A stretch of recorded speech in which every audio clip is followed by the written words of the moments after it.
This is a capture race challenge for white. So white is pretty short on liberties, and black potentially has ice space here in the corner. But what's interesting is that white has these two extra stones on the outside. And there is actually a tiger's mouth here. So black cannot come in here yet, right? It needs an extra move on the outside. So that's white's advantage here. So if we're thinking about this move, then this will become a ko when black plays something like this. So if white plays on the outside, then black will succeed very easily, like this. So white will have to bend here on the 2-1 point. Now black can actually connect here, and white will have to play through this ko.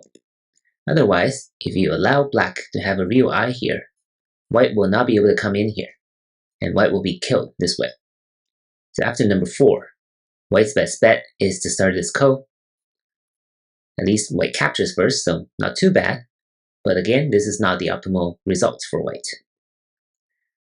The correct move is actually to jump in here. Because there's an extra stone here on the outside, black will not be able to capture white. Otherwise, black should be able to come in at number 6, but here it cannot. So that is why black will be 1 liberty short. This way, white will succeed. If black tries any other move, it will fail as well. If you place here at number 2, then white can just connect. Very easy.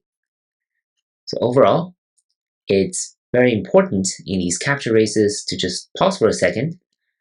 Bending here may seem like the intuitive move in this type of situation, but you should consider alternatives, especially given these types of pretty strange patterns on the outside.